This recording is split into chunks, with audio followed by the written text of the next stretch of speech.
Estou para publicar um livro sobre Maria Madalena. Tem previsão já de quando sai? Tá na editora. Tá. Esse vai ser pela Planeta. Vai ser pela Planeta. Esse ano ainda? Esse ano ainda. Boa. Esse ano ainda. Já tá lá, tudo diagramadão, bonitinho tudo. Quem sabe vai ser na Bienal? Agosto tem Bienal, julho. Não sei, Agosto vamos tem ver. Bienal. Vamos ver. O negócio tá aí na Bienal. Mas e nesse livro, para fazer essa pesquisa, eu usei um método que eu acho que é bom explicar esse método do pessoal que está com a gente em casa. Chama-se psicobiografia. Que não deve ser confundida com psicografia. Psicografia é aquela técnica espírita para quem acredita no espiritismo, para quem acredita em reencarnação, não é o meu caso. O Chico Xavier ou qualquer outro médium, ele psicografa mensagens supostamente vindas de quem já morreu. A psicobiografia não tem nada a ver com isso. É uma junção que você faz entre historiadores e psicólogos. Tá.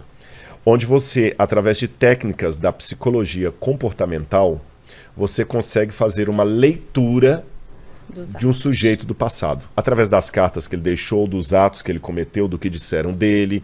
Então eles aplicaram, por exemplo, técnicas de psicobiografia em Santos Dumont e descobriram que Santos Dumont não é como a pessoa pensa, que ele só suicidou porque ele viu o avião dele sendo usado na Segunda Guerra. Ele tinha traços de bipolaridade não diagnosticados e ele tomava remédio para isso e tudo. E até os detalhes da casa dele, aquela casa lá de Petrópolis, como é que ele fez e tudo.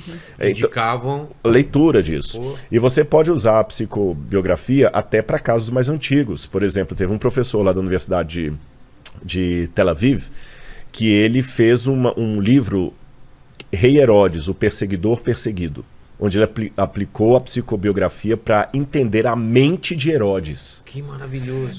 Em que pese que alguns criticam a técnica da psicobiografia, por outro lado há muitos que a enaltecem, e ela é séria, tem um grupo de Harvard que só estuda psicobiografia.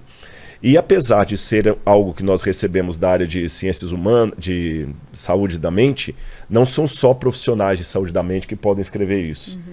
Como esse professor lá de Israel, que ele não é da área. Então, eu estudei um pouco da psicobiografia e resolvi aplicar a psicobiografia para entender Maria Madalena. Tá. Então, a minha pesquisa está dividida em 2 momentos. Um primeiro momento, onde eu falo desses mitos que se criaram acerca dela, com o Gregório Magno, ela é prostituta, o que os gnósticos falavam dela, posso daqui a pouco entrar um pouquinho nisso também, os evangelhos apócrifos que foram sendo criados, e na segunda parte, uma biografia psicológica dela. Entendi. E eu descobri algumas coisas muito interessantes. Eu só vou dar talvez um exemplo dele, só para também não dar spoiler do livro. O Dan Brown você pode dar, porque já vendeu.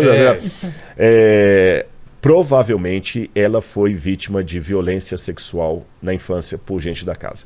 E eu sei que a pergunta que o pessoal está fazendo em casa é da onde que o Rodrigo tirou isso? Vozes da minha cabeça. Esses detalhezinhos eu posso mostrar no texto bíblico de onde eu tirei, mas só para dar um preâmbulo assim mais ou menos, quem foi essa mulher formidável, e ela era uma das principais discípulas de Jesus.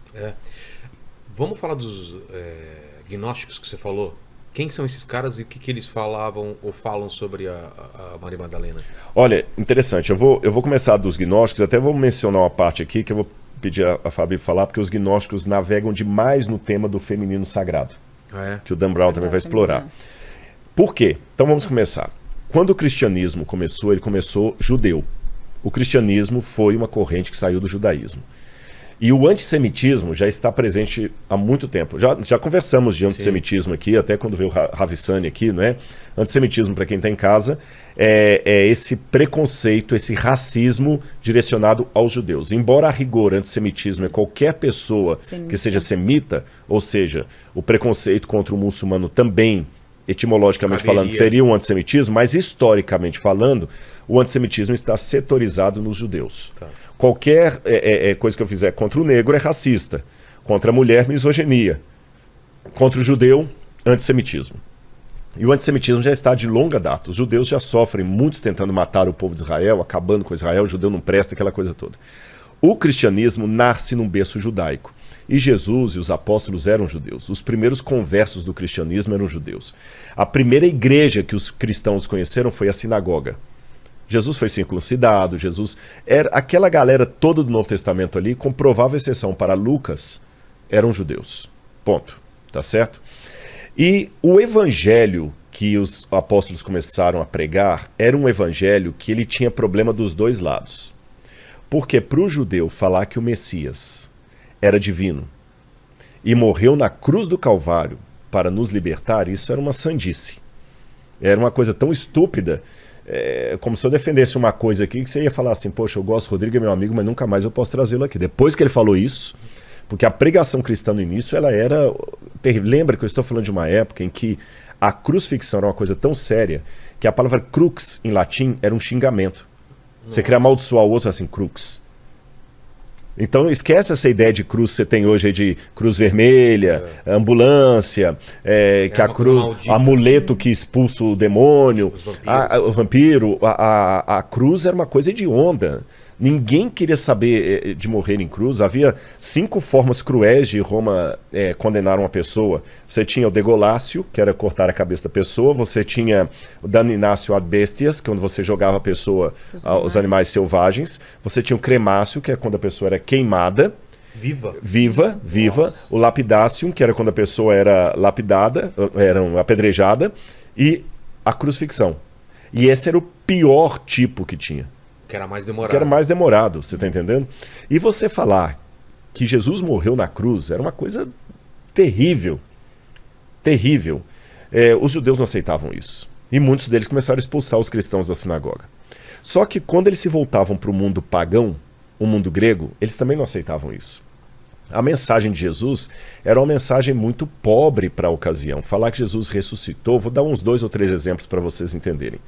Aristóteles, na Ética Nicômaco, ele falava que só um homem covarde e de espírito de escravo aceita desaforo e ensina os seus discípulos a fazerem o mesmo.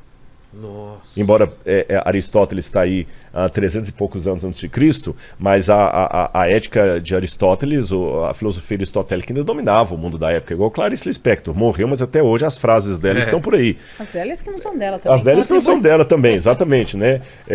Então, o que acontece? Era revoltante para o mundo pagão a mensagem de Jesus. Se alguém te bater numa face, oferece a outra.